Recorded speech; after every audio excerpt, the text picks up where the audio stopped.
Alors, entre ARE et ARS, votre choix n'est pas encore fait? Dans la continuité des précédentes vidéos, nous poursuivons aujourd'hui notre série sur les aides France Travail afin de vous aider à bien démarrer votre activité. Cette fois-ci, nous allons voir en détail l'aide ARE et ses spécificités. Allez, c'est parti! Pour rappel, l'ARE, c'est l'allocation versée par France Travail aux personnes involontairement privées d'emploi, par exemple après un licenciement ou une fin de CDD et sous certaines conditions après une démission pour projet de création d'entreprise. Maintien partiel ou total de l'ARE en créant son entreprise. Vous pouvez cumuler l'ARE avec les revenus de votre nouvelle activité indépendante. Concrètement, France Travail déduit une partie de vos revenus de l'ARE chaque mois, mais en contrepartie, prolonge la durée de vos droits. Point important, vous devez déclarer mensuellement vos revenus d'activité à France Travail.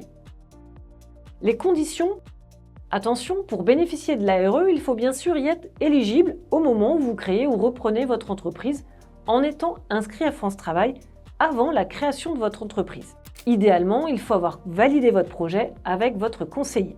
Vous ne devez pas avoir opté pour l'ARS, l'aide en capital, dont on parlera dans la prochaine vidéo, car c'est l'un ou l'autre. La déclaration de vos revenus. Chaque mois, lors de votre actualisation, vous devez déclarer les revenus issus de votre activité avec précision et honnêteté. En cas de revenus variables ou difficiles à estimer au début, France Travail peut procéder à des versements provisoires avec une régularisation ultérieure. Le mot d'ordre est de communiquer avec eux. Calcul et versement de l'ARE pour les entrepreneurs. Voyons comment ça se calcule le cumul chômage et salaire. France Travail calcule le nombre de jours indemnisables chaque mois en fonction des revenus que vous tirez de votre activité. Plus vos revenus d'entreprise sont élevés, plus votre chômage diminue. France Travail déduit environ 70% de vos revenus bruts d'activité de votre allocation mensuelle. Alors prenons un exemple simplifié. Si votre ARE mensuel est de 1 500 € et que vous déclarez 1 000 € de revenus de votre activité, France Travail pourrait vous verser environ 1 500 € moins 700 correspondent à 70% des 1 000 €, soit 800 € d'ARE. La durée d'indemnisation à l'ARE augmentera en proportion de l'indemnisation perdue. Les règles spécifiques selon votre statut juridique. Attention, la manière de déclarer et de prendre en compte vos revenus peut varier selon le statut juridique de votre entreprise et votre régime fiscal. Pour les micro-entrepreneurs, c'est le chiffre d'affaires après abattement qui est pris en compte. Si vous êtes en société à l'impôt sur le revenu, c'est une quote-part du bénéfice, c'est un point important à vérifier avec votre conseiller France Travail ou un expert comptable. Pour les gérants de URL et de SARL, c'est la rémunération que vous versez qui sera prise en compte. Attention, depuis le 1er avril 2025, France Travail applique tous les mois une retenue automatique de 30% sur la ARE pour les entrepreneurs individuels, les gérants travailleurs non salariés. Cette retenue vous sera reversée en fin d'année après vérification qu'aucune rémunération ou distribution assimilée, comme des dividendes par exemple dans certaines structures, n'ait été perçue. En clair, vous ne recevrez que 70% de votre ARE chaque mois. Le solde sera versé ou non une fois les vérifications faites en fin d'année. Donc si vous créez une URL, une SARL ou une entreprise individuelle, prévoyez ce décalage de trésorerie. C'est un point de vigilance essentiel.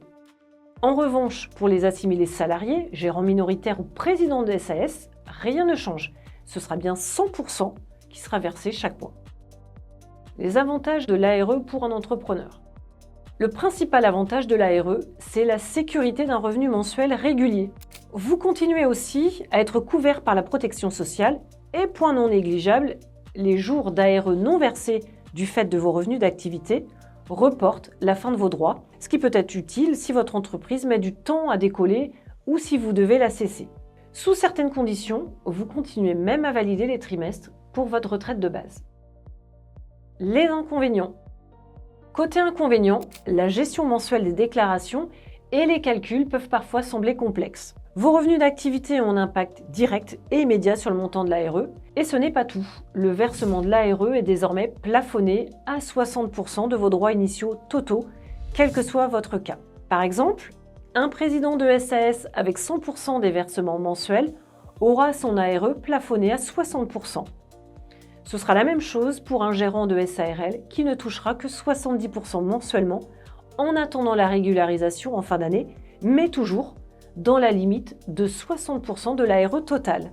Le reliquat des 40% pourra éventuellement être versé, mais uniquement si vous démontrez que votre entreprise ne vous permet pas d'en vivre. Donc ce sera une décision prise au cas par l'instance paritaire régionale. L'ARE qui permettait d'aller jusqu'au bout des droits sera donc beaucoup moins intéressante pour les structures qui permettent de se rémunérer rapidement. Et bien sûr, si vous avez besoin d'un capital important pour démarrer, l'ARE ne vous l'apportera pas directement, contrairement à l'ARS. Voilà, c'est tout pour l'ARE. Merci de m'avoir écouté. Dans la prochaine vidéo, nous verrons en détail l'ARS. En attendant, abonnez-vous à la chaîne, likez, partagez et à très vite pour la suite.